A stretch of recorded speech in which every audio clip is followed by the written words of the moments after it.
여러분께 한 가지 질문을 하겠습니다. 만약에 내 인생을 내가 원하는 대로 살지 못하고 누가 정해준 대로 짜놓은 대로 살아간다면 여러분은 어떠한 생각을 하시겠습니까?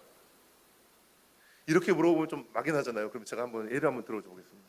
오늘부터 이제 집에 갑니다. 그러면 오늘 저녁을 누가 정해준 대로 먹어야 합니다. 내일 아침에 일어나는 것도, 먹는 것도, 일어나는 것도 다 누가 정해준 대로 해야 합니다. 그러면 가장 좋아할 사람이 누구일까요? 어머니들. 아니겠죠, 그죠? 맨날 아침을 먹고 나면 다시 점심을 뭐 먹을지, 저녁을 뭐 먹을지 고생하잖아요, 그죠? 생각하고 고민하잖아요. 그런데 이게 하루 이틀이 아니라 우리 평생에 누가 정해둔 대로 살아야 한다면 어떨까요? 답답하겠죠. 숨막히겠죠. 만약 이러한 일들이 실제로 일어난다면 사람들은 어떠할까요? 자기가 원하는 대로 자유를 찾기 위해서 애쓰겠죠. 막 투쟁을 하던가 그를 찾기 위해서 노력을 할 겁니다. 그래서 남이 정해주지 않고 내가 살고 싶은 대로 살아가려고 하겠죠. 그것이 바로 인간의 본성입니다. 그런데 만약에 내가 그렇게 원하는 대로 살아보려고 했는데도 보이지 않는 거대한 힘이 나를 가로막고 내가 도전하는 것보다 실패하게 한다면 우리는 어떨까요? 좌절하겠죠. 그런데 뒤늦게 새로운 것을 발견하게 된다면 나를 방해하기 위함이 아니고 오히려 더 영광스럽고 귀하게 만들기 위해서 나에게 그러한 일을 한 것이라면 우리는 어떨까요? 그것을 알게 되면 우리 안에 있던 원망과 불평은 없어지고 감사하게 되고 충성하게 되는 것이 우리 인간이겠죠. 그렇게 된다면 우리의 인생은 새로운 전환점을 맞이하게 될 것입니다. 오늘 말씀에 나온 에레미야 또한 마찬가지입니다.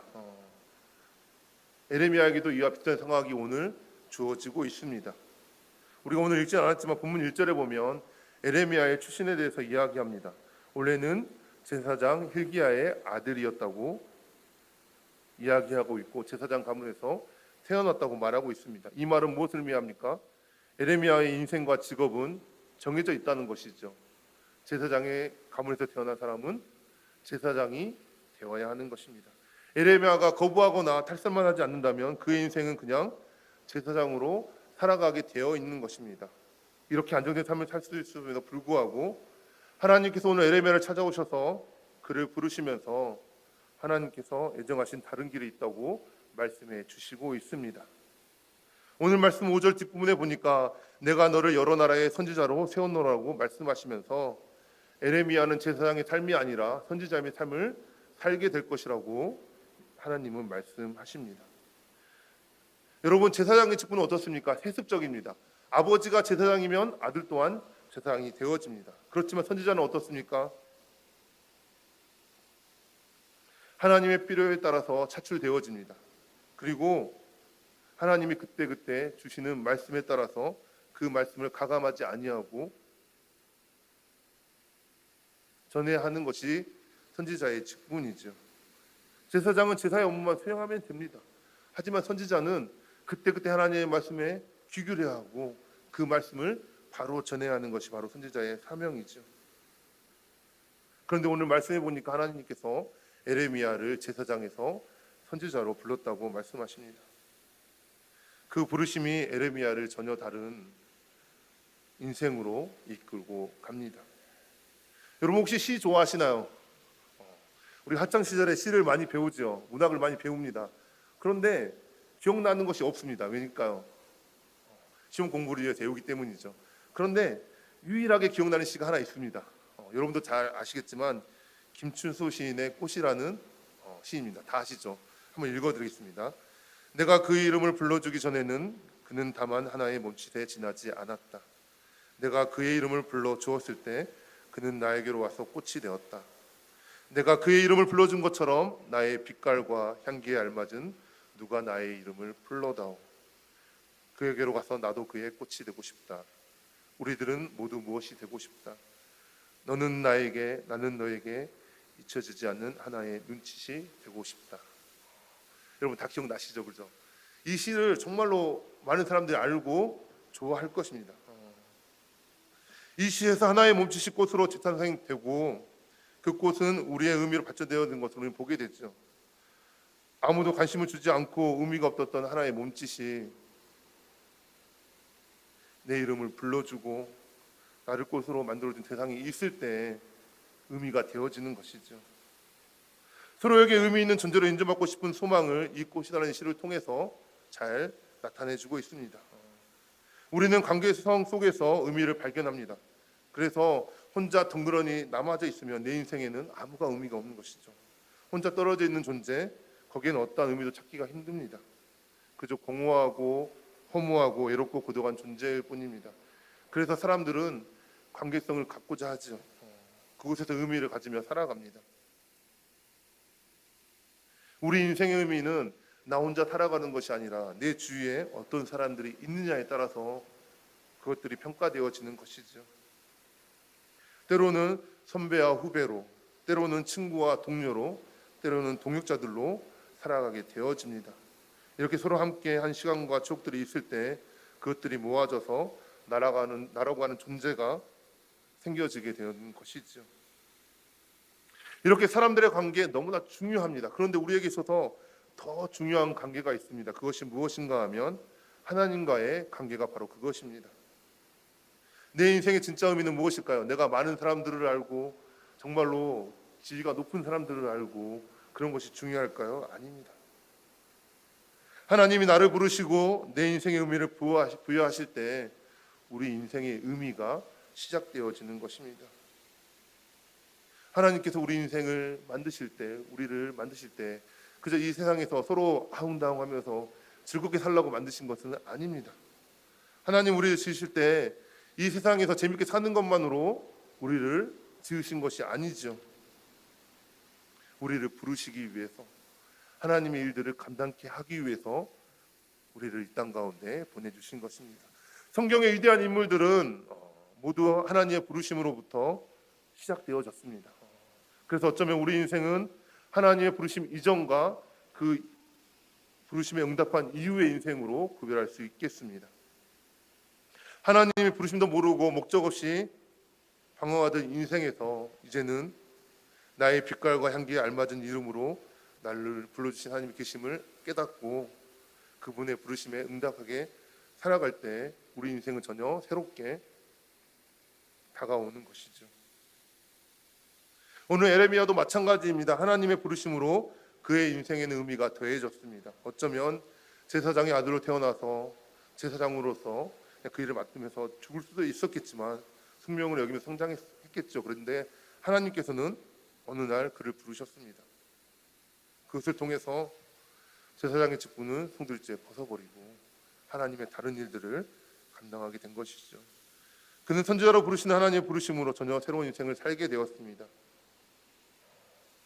에레미야가 부르심을 받는 모습을 통해서 오늘 우리도 하나님께서 우리를 부르신 것을 기억할 수 있는 우리가 되기를 원합니다. 그리고 하나님 우리를 부르셨다면 그 의미가 무엇인지, 그 이유는 무엇인지 오늘 말씀을 통해서 살펴볼 수 있는 우리 성도님들이 될 수 있기를 원합니다. 먼저 하나님이 부르시는 그 첫 번째 의미가 있습니다. 먼저 그것이 무엇인가 하면 하나님은 부르심으로 우리를 새롭게 태어나게 하신다는 것입니다. 혹시 여기 계신 분들 중에 자신의 의도대로 자신의 계획대로 태어나신 분이 있습니까? 아무도 없죠.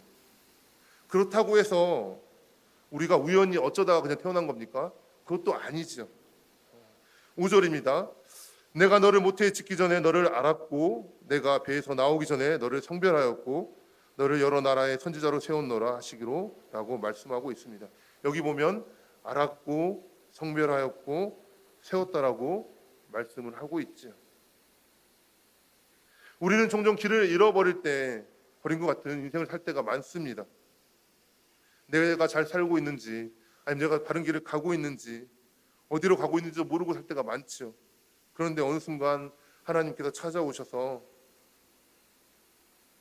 너는 그런 길 잃어버린 인생이 아니라고, 내가 너를 태어나기 전부터 알았고 구별했고 여기까지 인도한 거라고, 너는 잘하고 있다고 이렇게 말씀해 주신다면 어떨까요? 우리 인생 정말 새롭지 않겠습니까?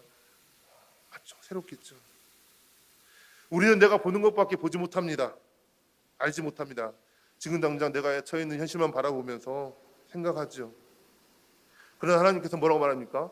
네가 태어나기 전부터 너를 알았다고, 너를 구별했다고, 세우고 여기까지 이끌어왔다고 말씀하시는 겁니다.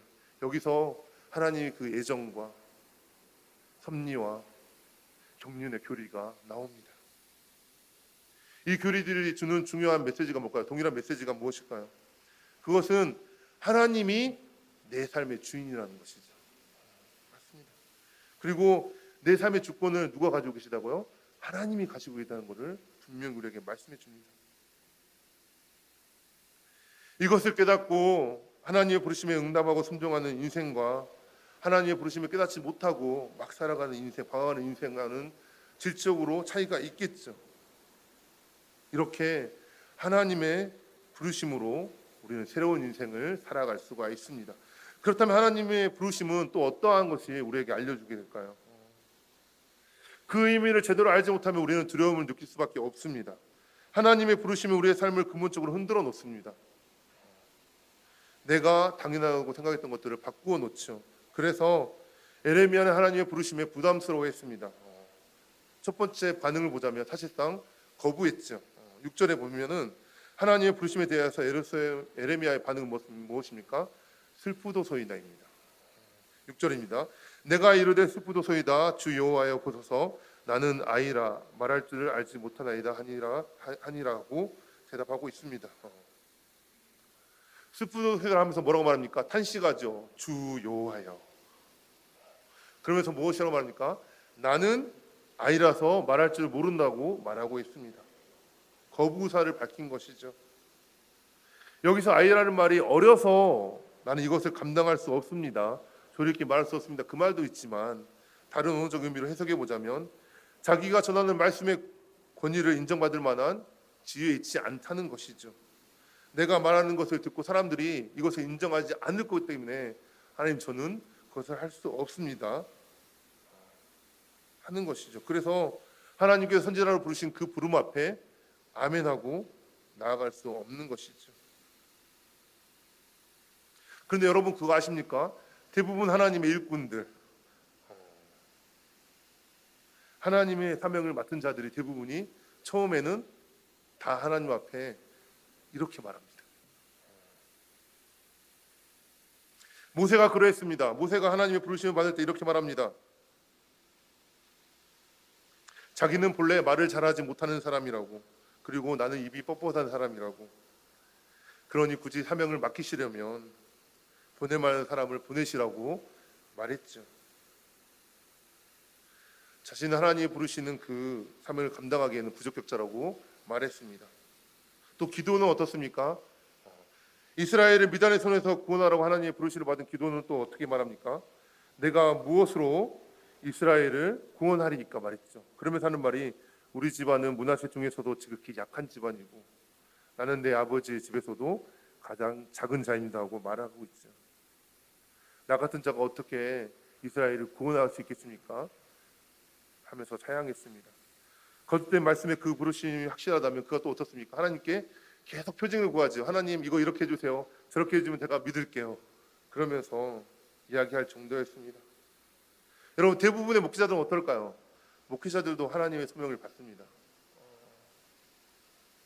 처음부터 소명을 받고 오는 사람들도 있지만 거의 대부분의 사람들이 자신의 일을 하다가 하나님의 소명을 받고 오는 사람들이 많죠. 그런데 그것을 받을 때 그들 또한 마찬가지입니다. 하나님 저는 할 수 없다고 저보다 더 능력 있는 사람을 보내시라고. 특별히 선교사님들이 그러시죠. 저도 가끔씩 그럴 때가 있습니다. 하나님 저는 외국 음식을 좋아해서 가서 여행하는 거는 가능할 것 같은데 선교사로 나가는 건 아닌 것 같습니다. 그럴 때가 있죠. 여러분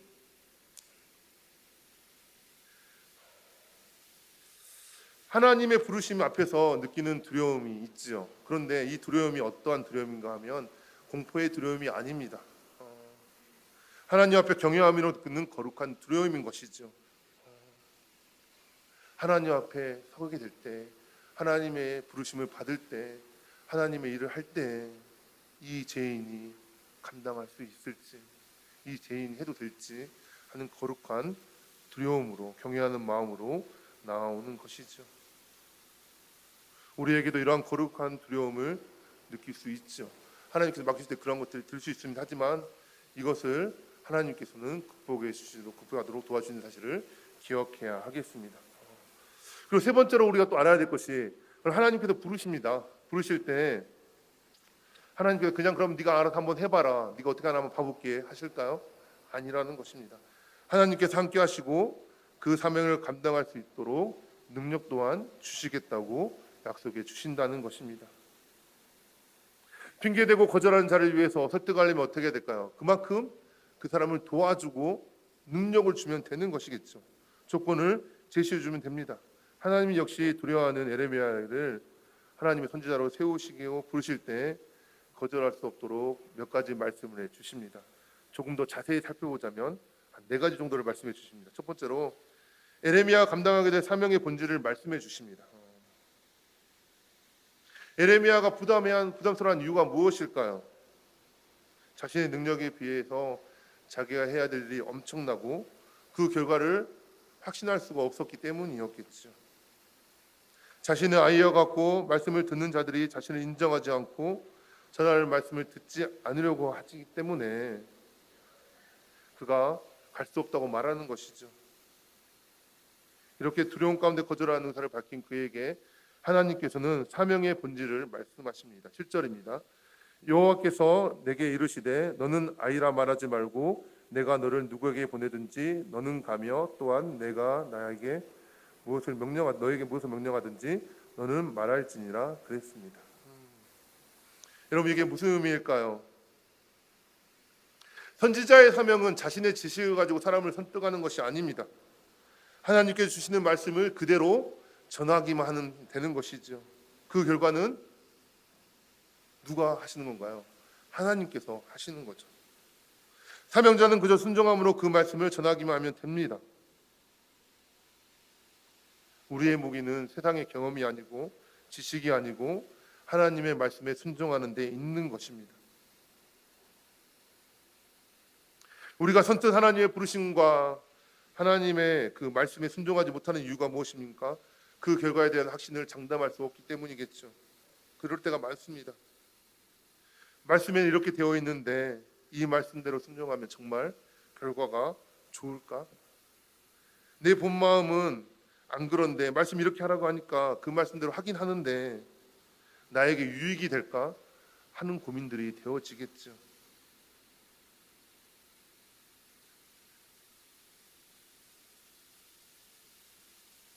그런데 하나님께서 우리에게 원하신 것은 무엇입니까?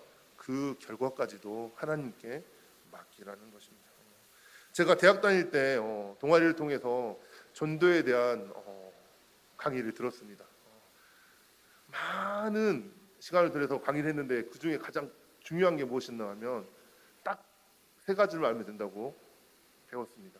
그것이 무엇인가 하면 하나님께서 주시는 능력 안에서 예수 그리스도만 전하고 그 결과를 성령님께 맡기라.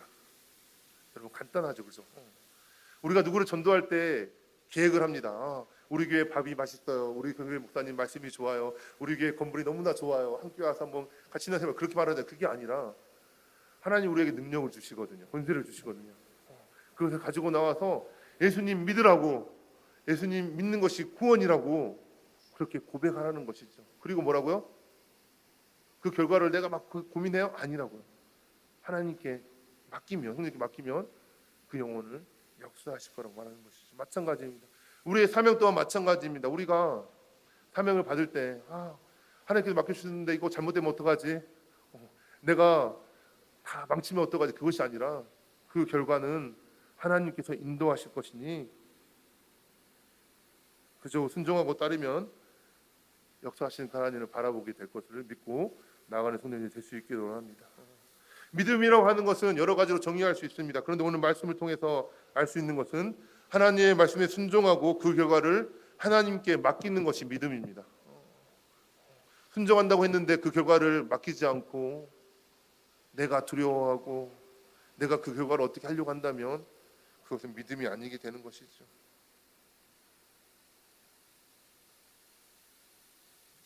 그런데 어떻습니까? 우리는 지금까지 오랫동안 제대로 순종하지도 못하고 늘 따지고 계산하면서 살아왔기 때문에 어차피 하나님이 사명을 맡겨주실 때 그것들을 다 놓쳐버리고 불평불만만 하고 있는지 아닌지 다시 한번 우리를 바라보게 됩니다. 맡겨주셨다면 그냥 순종하면 되는데 결과까지 책임지려고 하는 이 어리석은, 이 교만한 우리 자신들을 바라보게 됩니다. 일단 하나님께서 말씀하시면 순종하시고 그 부르심에 응답하시는 삶을 살 수 있는 우리 동산교회 모든 성도님들이 될 수 있기를 주님의 이름으로 소망합니다. 두 번째로 하나님은 또 어떻습니까? 부르시는 자에게 또 말씀해 주시는 게 있는데 보호하심에 대한 약속의 말씀을 주십니다. 예레미야는 아직 선지자의 사역을 감당하지 않았지만 그는 잘 알고 있었습니다. 이스라엘 백성들이 그가 하나님의 말씀을 전할 때 듣지 않을 거라는 것을 알았습니다. 왜요? 그들은 패역한 백성들이었기 때문에. 아무리 하나님의 말씀을 전해도 그들은 거부하고 부정하고 반대할 것을 알고 있었습니다. 그러니 가만히 있으면 편하게 살 수 있는데 왜 굳이 하나님의 말씀을 전한다고 하면서 반대에 부딪히고 또 고난을 겪고 박해를 받아야 하는지 이렇게 생각할 수도 있었겠죠. 여기에 대해서 하나님은 뭐라고 말하십니까? 그 어떠한 것에서도 너를 보호하겠다고 약속해 주고 계십니다. 8절입니다.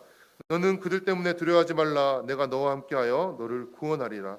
나 여호와의 말이니라 하시고라고 하셨습니다. 하나님의 말씀대로 살아가다 보면 반대에 부딪힐 수도 있습니다. 박해를 받을 수도 있고 겪어보지 못한 고난을 받을 때 또한 있지요. 그런데 하나님께서 우리에게 말씀하신 것은 그때 너 혼자 고난을 당하게 내버려 두지 않겠다고 말씀하십니다. 하나님께서 그 현장에서 함께 하시고 모든 고난과 역경 속에서 구원해 주실 것이라고 약속해 주셨다는 것이죠. 오늘 읽지 않았지만 18절의 말씀에 보면 보라 내가 오늘 너를 그 온 땅과 유다 왕들과 그 지도자들과 그 제사장들과 그 땅 백성 앞에 견고한 성읍 색이 든 녹선벽이 되게 하였은즉 그랬습니다. 견고한 성읍 색이 든 녹선벽이죠. 여러분 이것은 무엇입니까? 공격 무기입니까? 아닙니다. 방어용 시설이죠. 아무리 어떠한 것들이 공격온다 할지라도 막아낼 수 있는 것이죠. 지금 예레미야가 소명에 응답하여서 사명을 감당하고 할 때 온 유다 땅의 왕들과 지도자들과 제사장들과 백성들이 예레미야를 반대하고 공격온다 할지라도 하나님께서 견고한 성읍과 세기둥과 노선벽이 되어서 든든하게 보호해 주시겠다고 약속해 주신 것입니다. 사도 바울이 3차 전도 여행을 마치고 예루살렘으로 돌아오게 될 때 성령께서 사도 바울에게 직접적으로 말씀해 주셨죠. 그리고 간접적으로 성령의 사람들을 통해서 말씀해 주시면서 동일한 메시지가 있습니다. 그것이 무엇인가 하면 예루살렘으로 가면 환난을 당하고 결박이 그를 기다리고 있다는 것이었습니다. 그동안 수고했으니까 3차 전도여행까지 하면서 열심히 복음을 전했으니까 이제 편안히 살면 좋을 텐데 도리어 환난과 결박이 너를 기다리고 있을 것이다라고 말했죠.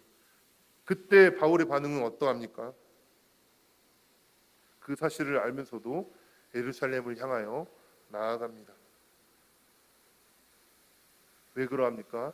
그의 믿음 속에는 이 길이 하나님께서 함께 하시는 길이면 고난도 유익하게 하실 것이고 필요할 때 하나님께서 구해 주실 것을 그는 믿었기 때문이죠.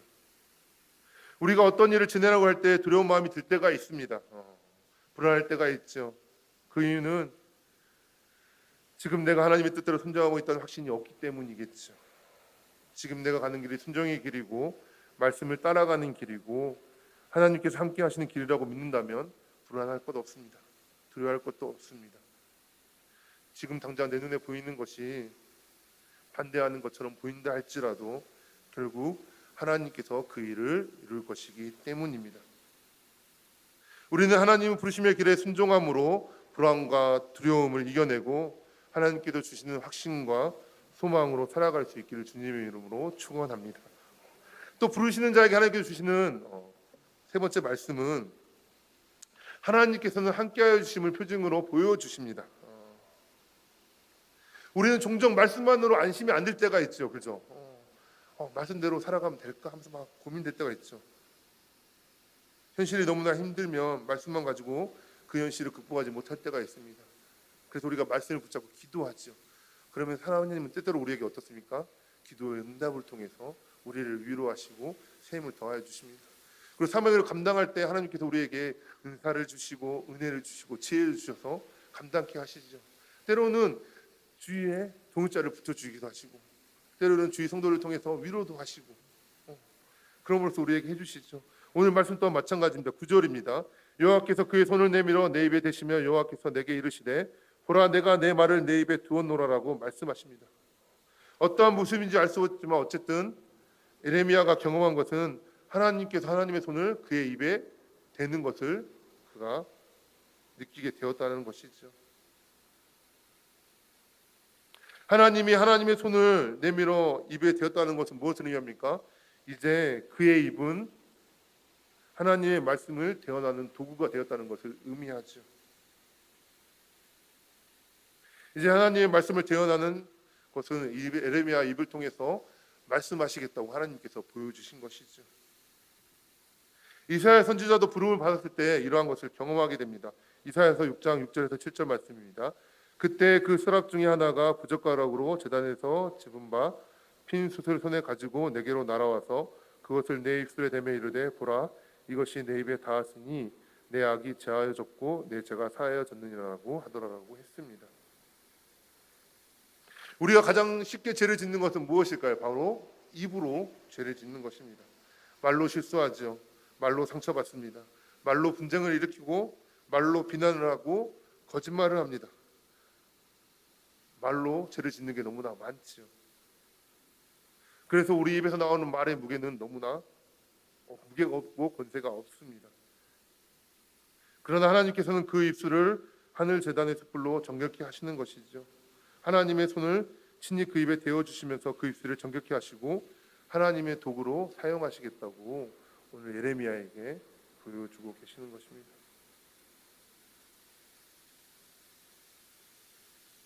하나님은 이렇게 두려워하고 불안해서 선뜻 현실하지 못하는 에레미야에게 표징을 통해서 체험의 확신을 갖게 하십니다. 그리고 내가 너와 함께하고 너에게 내 말씀을 전하게 할 입으로 변할 입으로 너를 부르겠다고 다시 한번 말씀해 주시는 것이죠. 우리 또한 마찬가지입니다. 아까도 말했듯이 하나님의 사명자로 부르심을 받게 되면 하나님이 그냥 놔두시지 않습니다. 우리에게 능력을 주시죠. 매 순간 은혜를 주시고 필요를 채워주시며 동역자를 붙여주시고 그러한 것들을 통해서 매 순간 간증하게 하시고 하나님의 일들을 이루어가게 하십니다. 마지막 네 번째로 부르신 자들에게 주신 하나님의 말씀은 무엇인가 하면 순종의 결과가 무엇인지를 어떠한 것인지를 확실하게 우리에게 보여주십니다. 우리에게는 사명이 각각 다 다르게 있습니다.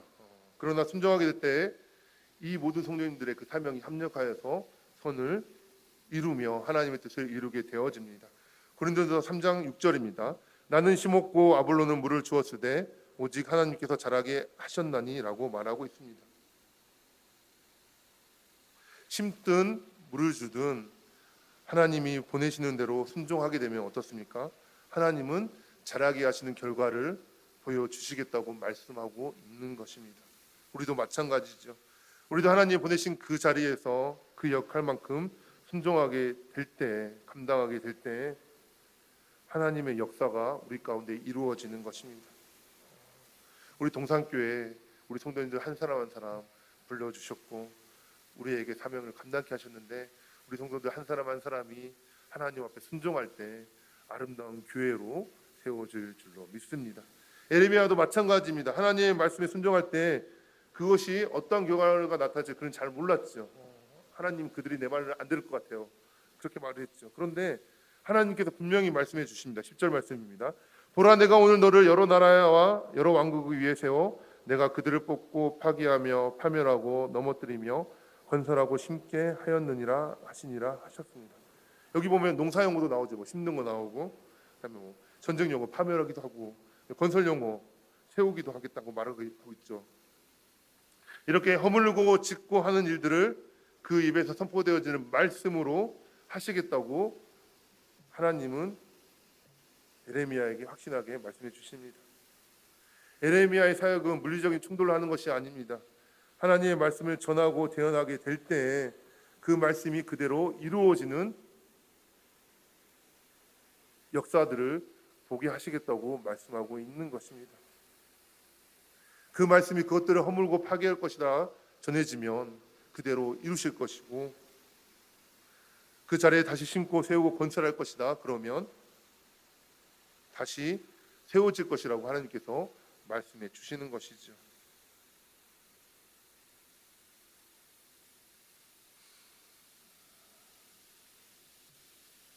범죄의 원상이 되었던 지역을 갖다 재개발하기 위해서 어떻게 해야 될까? 다 쓸어야 되겠죠.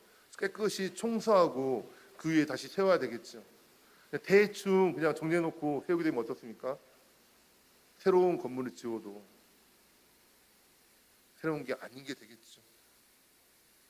하나님은 우상과 범죄의 원상이었던 유다 백성들을 다 허물고 다시 말씀으로 하나님의 나라를 세우겠다고 말씀해 주시는 것입니다. 하나님께서 오늘 우리에게 요구하는 것도 마찬가지입니다.